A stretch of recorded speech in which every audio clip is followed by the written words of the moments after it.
Happy 4th of July, everybody. Madame Roy back once again. Sorry about the late start. I was, just to show you I'm not lying here, wrestling with a little bit of a computer problem. I have this Dell Optiplex 790 right there that had a bad power supply. And I had another Dell Optiplex. Actually, I should start off with this, saying that this was a Dell Optiplex 790 with a Core i3, what was it, a 2220, something like that. So it was a Sandy Bridge processor. Again, bad power supply. And then I had another system here. This is a Dell Optiplex 3020 with some type of 4th Gen Core i3, not actually sure which one, because this particular computer was bare bones. No memory, did have a hard drive, no memory.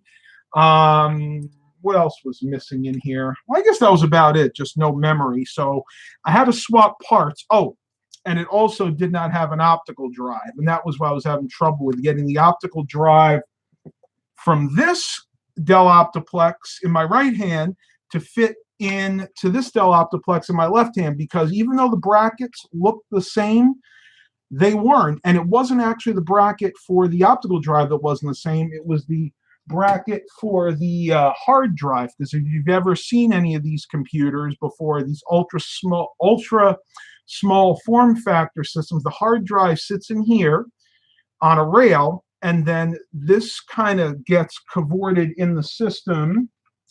Let's see if I can do this on camera. This kind of goes like this. You put it in.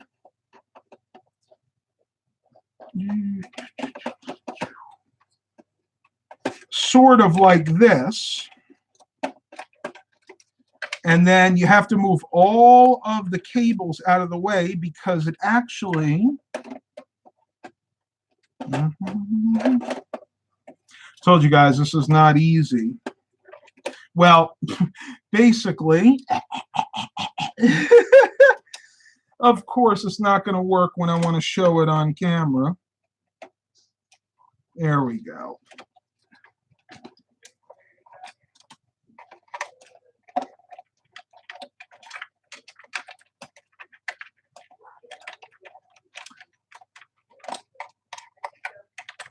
You know what? I'm sorry, tubers. I'm having way too much fun right now. Come on, get in there. There we go. And basically, there's a little clamp right down there, and then it clamps down, and then the optical drive sits in this bay here and comes out of there. It's a little laptop-style optical drive. And what happened was that hard drive cage was not the same between the two. So you guys don't care anything about that. So moving on from there. I'll be back in a couple of minutes, Eric said. That's all right. Don't worry about it. Come back when you can. Happy 4th from George Blakely, from Mark Covington. Chris Bartlett said, I have got 3 of those work really good. They do, but one thing you got to be very, very careful with is cooling, because if you have like a higher end i5, or especially one of those with an i7, they tend to run very hot, and I've actually seen those, well, pretty much cook themselves to death. Okay, so I think enough of you have gotten here. Eric Brunhammer is here. Eric, have I got a story for you? And this pertains to the 96 Chevy Tahoe. So you guys, most of you know by now that I've been checking on places to rebuild the tranny, because when Dad and I were out there a few days ago, we looked at the tranny fluid and noticed that it was really dirty. So on a whim, I had to move it anyway today, and I said, you know what, let me check this tranny fluid one more time. So I backed it up. I had it running, and I opened the hood, and I pulled out the dipstick, and darned if I didn't notice that the tranny fluid on the dipstick looked just a little bit cleaner this time than it did last time. So I said, you know what, let me try something. So I went inside. I got a little piece of paper towel, which I think I actually still have in my pocket, believe it or not. And I wiped the tranny fluid off the dipstick, and then I kept rubbing.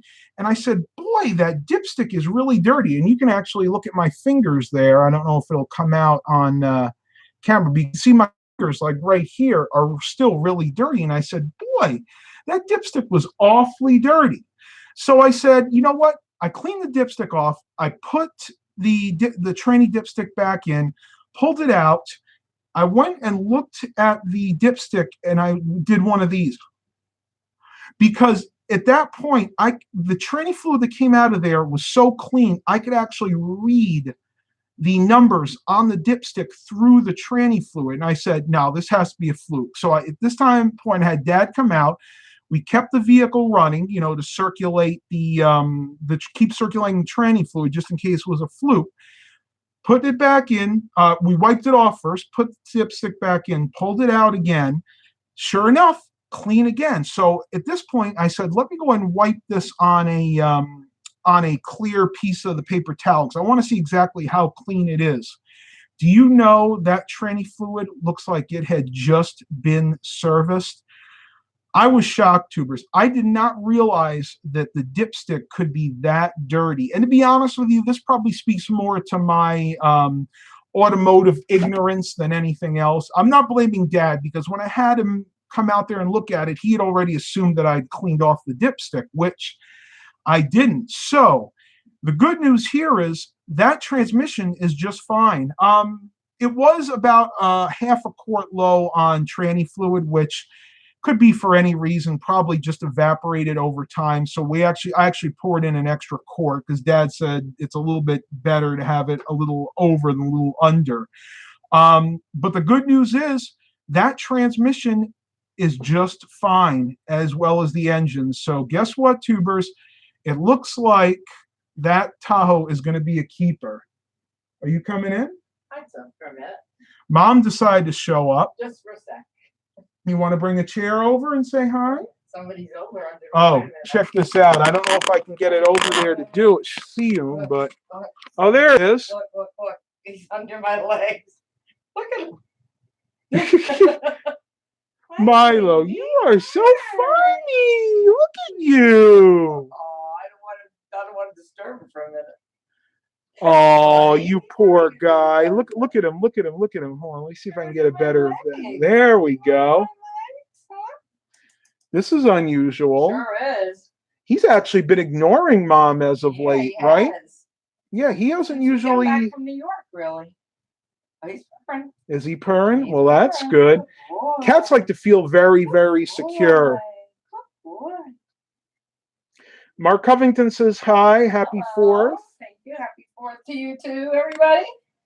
Now you got 10 watchers. But I just don't want to disturb him. Okay. Well, we're going to let Mom pet Milo, and I got to reorientate this because I just totally messed up the cable on my webcam. So yeah, that was really good news. And you can see that I'm all sweaty because I was working outside. Yeah, it happens. But I'll be honest with you, I feel much better about that vehicle now. So we got here. Adam's here. Hey, Adam, all the way from Scotland. I haven't seen you in a while. Hope everything's going all right. I hope you don't mind me saying I heard that you got a girlfriend. Congratulations. I saw her on a picture. I think it was on Facebook or something. Hope you don't mind me saying. Eric says hi, by the way. Hi, Eric. So what else did I want to talk about? Well, honestly, this was one for you guys. Being this is a holiday, the 4th of July, Independence Day, I figured that I'll let you, my YouTube audience, give the topics that you want to talk about. Now, while we're waiting for that, I wanted Mom to come down and tell you what she got for her birthday, because I was supposed to show you guys in the last vlog, but I forgot. So, Mom. I think I want to sit.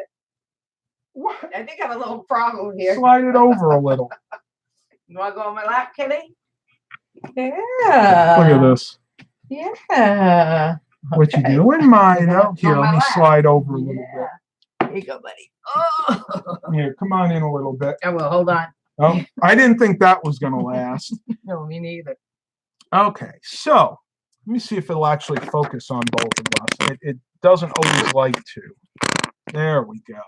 All right, so I want you to tell everybody what you got for your birthday because I was supposed to do that in the vlog. Oh, all I got from my sister is an Instapot, which is, I haven't used it yet, but it's between a crock pot and a pressure cooker. And my younger sister, Lisa, has one, and she says that it cooks like, I think she said it cooks like a pork roast, like something like ridiculous, like in an hour. Where if I put it in the crock pot, it takes probably about 5 hours on high, 5 or 6 hours.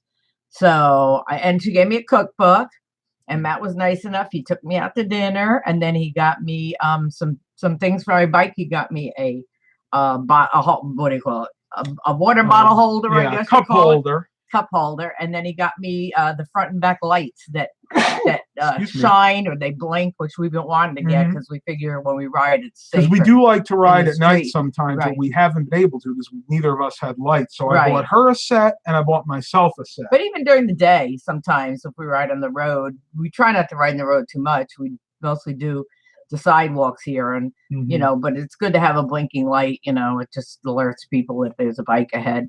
It does. So yeah. The reason I want to mention the Instapot is you guys have been asking me for the longest time, Matt, give me some more cooking related videos. Well, ask and ye shall receive, because that is what we're going to be doing. We're going to look into it and try it. We're going to look at some recipes. Not exactly sure what the first thing is going to be, but I'm hoping it's something that I can eat. So something with either chicken or fish. Right. Well, maybe.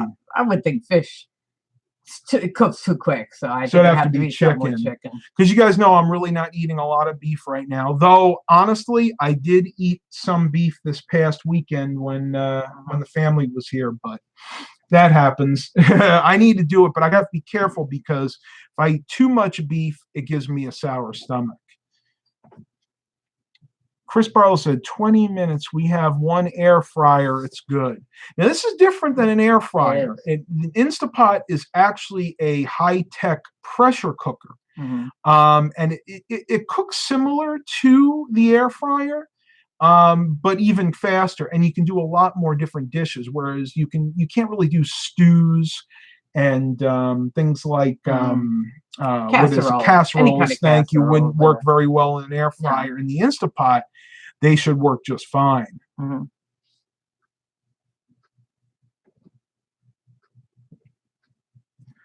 Chris said, nice French fries, only 20 minutes, and they're crispy. Yeah, we've done fries in our air fryer before. Now, you say that you don't like them quite as much as in the deep fryer. But it's still good. They're still very good. They are, and they're much healthier, too. We like chicken tenders. We do a lot in there. And they come out really well. They do. I have to admit that. And I haven't eaten them too much recently. I don't usually like to eat them at night. Like when they have them for dinner, they usually dip them in like honey mustard and pair it with like noodles or and a vegetable. That's not me. What I do is I save it for the next day at lunchtime. I cut it up and I put it in a salad. Like a salad. And I put like Italian dressing on top of it, and the good Italian dressing, the stuff you get from Olive Garden. Some black olives and a little chunks of a little bit of cheddar cheese, chunks of cheddar cheese. Or feta cheese if I have it. She's not a big fan of feta. No, not at all. I don't know, Mark. Like I said, we're working on the Instapot videos. Maybe in the next week or so. Maybe, yeah. We just got it. My family just left, so we really haven't had much of a chance really to do anything yet. So it's been another week or so. We'll look at some recipes and give it a try. Yeah, and let me see. George Stewart said, I thought my transmissions was shot, but it was just a clogged radiator. Yeah, I know that in some vehicles, the transmission is actually cooled by the radiator. In other vehicles, it actually has a transcooler. It's like a separate radiator next to the radiator just for cooling the transmission. But I think most vehicles, it's just cooled by the actual radiator. And I've checked everything else in the Tahoe, and everything else looks good. The coolant is clean. The engine bay is like spotless, which is really surprising for a vehicle of that age. But you have to remember, the engine was rebuilt on this, so it's good to go, I think, at this point.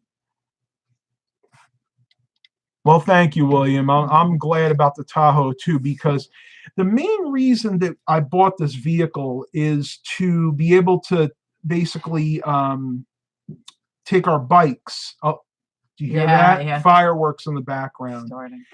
Is to take our bikes to different state parks, whereas I couldn't do that with the van, with my Chrysler Town and Country. I didn't have the hitch, and I could have put a hitch on it. But the problem with that is once you put the hitch on it, you can't open the tailgate up. And I'm like, this is stupid. Let me just get a vehicle that'll fulfill all of my needs. And that's what this is going to do. And Mom's going to help me out a little bit. There are a few interior jobs I need done.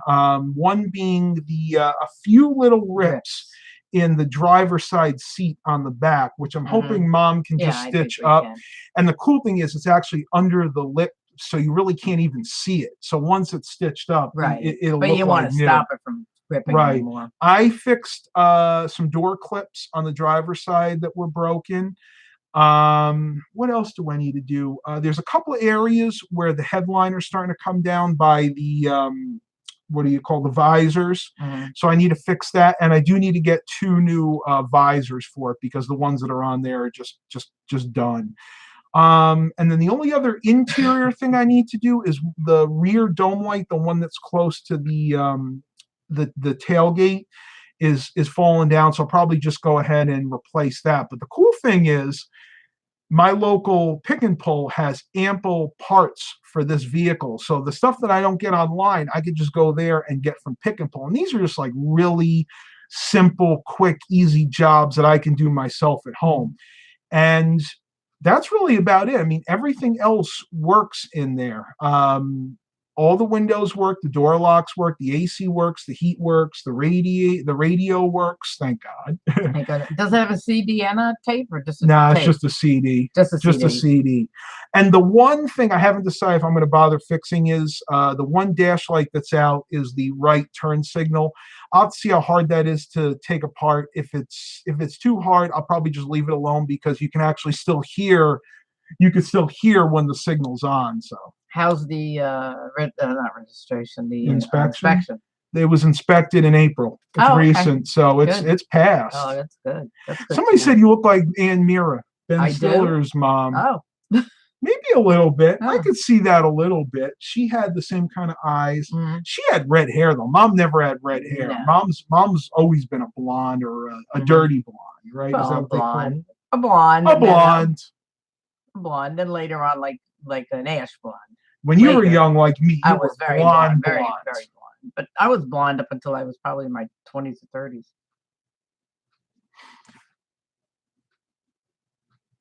Oh, that's a nice, interesting thing to know. FYI, Rock Auto has been sponsoring Ben Shapiro and Andrew Kiven.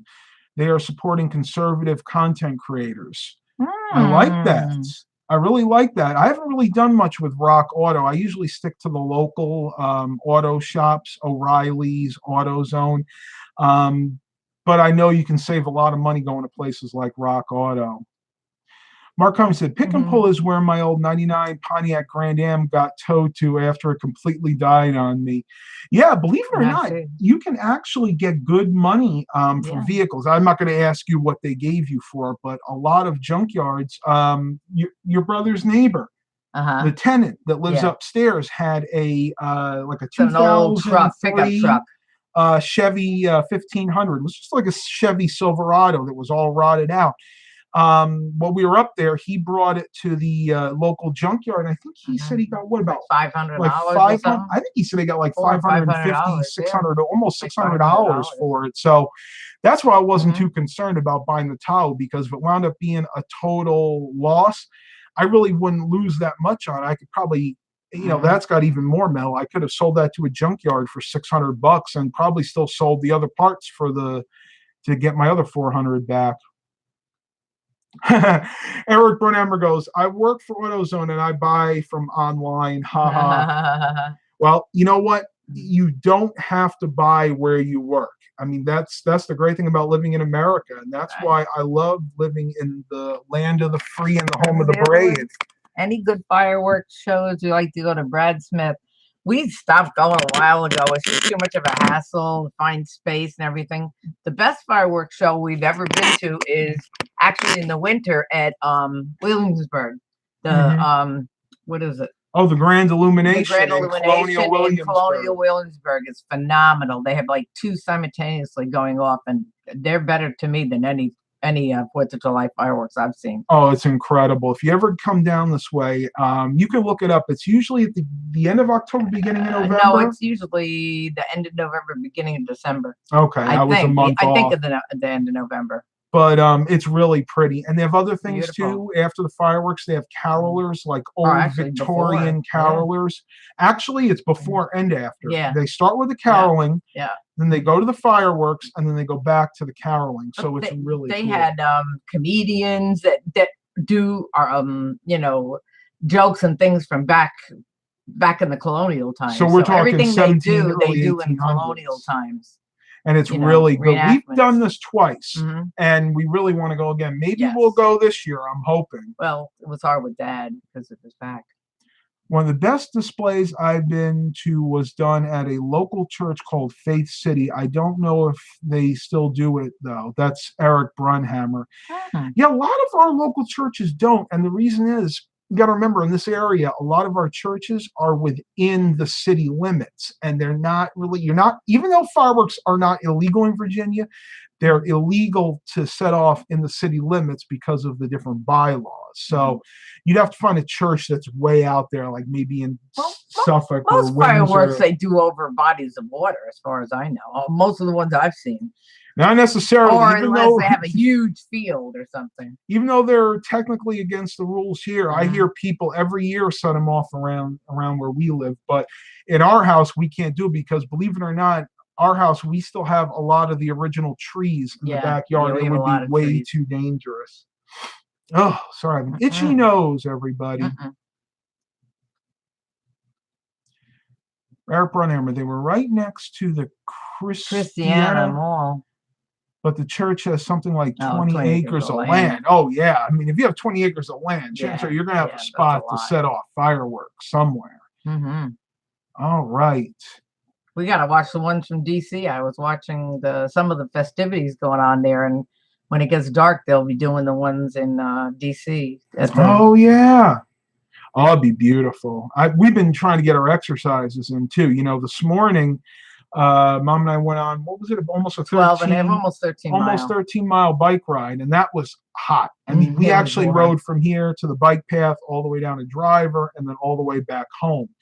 So be forewarned, if you're exerting yourself that much in the summertime, make sure you stay hydrated. And I've talked a lot about this before. Right. My dad has had heat stroke. I have had heat stroke, and it is not fun. That is something you have to be very, very careful of. We try to go as early as we can. Actually, we didn't get back till about 11:30, so.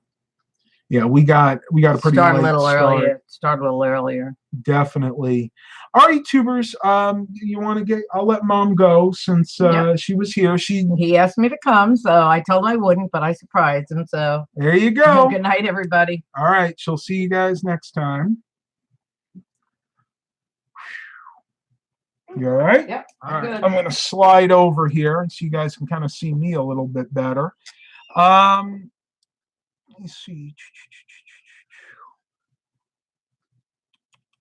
All right. Anybody else here? I realize it's probably not a great night to do it, mainly because a lot of people are spending time with their families. Maybe they're out at parties. But I figured I owed it to you guys. You seem to enjoy the live stream so much. There's something else I needed to talk about. Oh, before I let you go, and I am going to end this in a few minutes, I want to let you guys know, I've said in the past that when I have a craving at night for food, I tend to go to these things here. These are the sugar-free mints. Well, I want you guys to know you really need to be careful with these because of all the sorbitol that they have in there. For a longest time, I've been sucking on maybe 5 or 10 of these a night. And I noticed in the morning time, I would wake up and my stomach would be really, really sour. I have a lot of flatulence, to use the friendly word. Well, guess what? That is from that sorbitol, the fake sweetener that they put in here.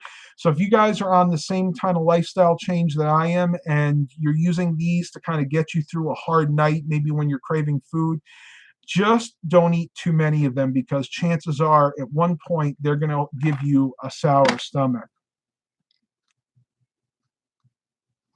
Eric Brunhammer said the truck did roll over to 18,000 miles today. Nice, nice. I hope you're keeping up with the maintenance, but knowing Eric, I'm sure you are.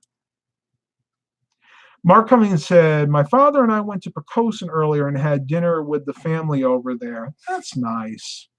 You know, I was hoping that my extended family would be here for the 4th of July, but unfortunately it just wasn't possible. But you got to remember, you can always celebrate it a few days early or a few days later. I mean, there's nothing that says it has to be celebrated on the 4th. Over maintaining. You know what, Eric? I do the same thing with my vehicles. Probably not going to be putting a lot of extra money into the Tahoe right away. This is what I'm thinking, and you guys may or may not support this decision, but I'm going to go ahead and do the bare minimum I have to do for it right now. I may not even bother fixing the headliner or the visors yet, because I don't really use them much anyway. I want to get the vehicle registered. I am going to do the review for you guys. And then the third thing is I want to drive it. I want to drive this thing around for, maybe 500 or 1,000 miles. I want to see, one, how I like it. Two, if I wind up having any major issues with it. And if I don't, then I'll go ahead and start putting some money into it. But one thing you got to remember, this is a 24, 25-year-old, almost 25-year-old vehicle.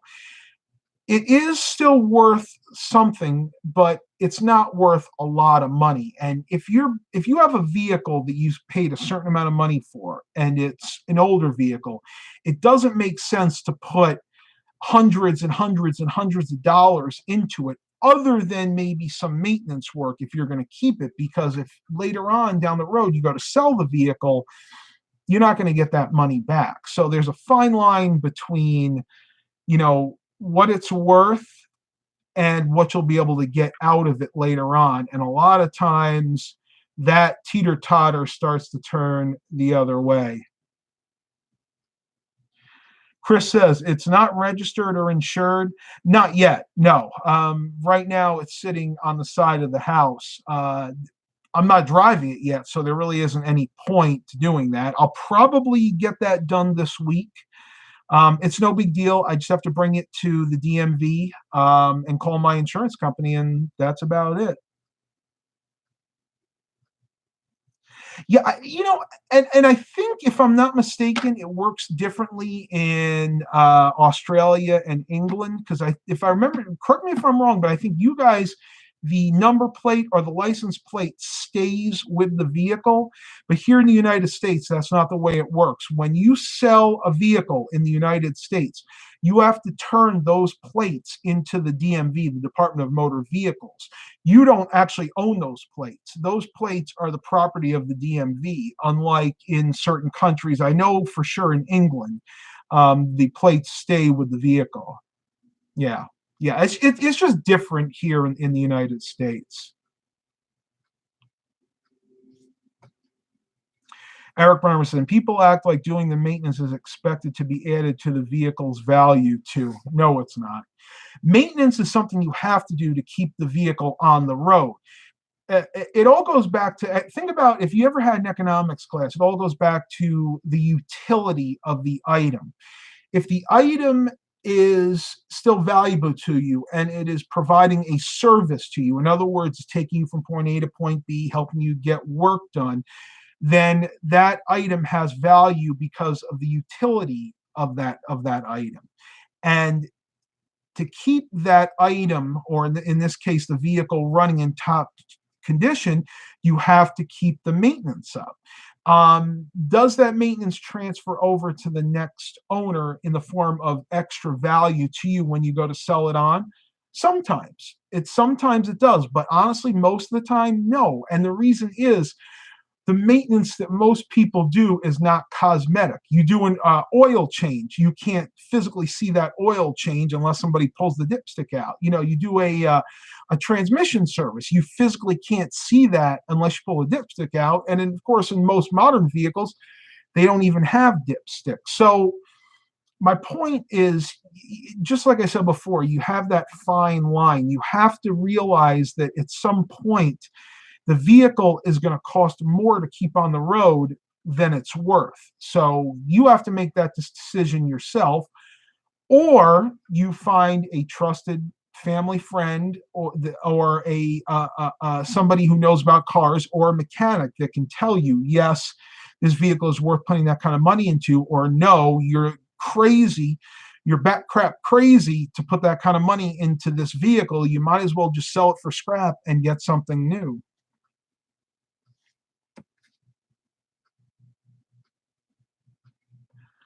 Eric Brunhammer says, that's what I was saying. I would pay full value for a well-maintained car, but not maintaining it causes a decrease in value. And you can actually see that before you go out and buy a vehicle, used or new, but more in this case, used.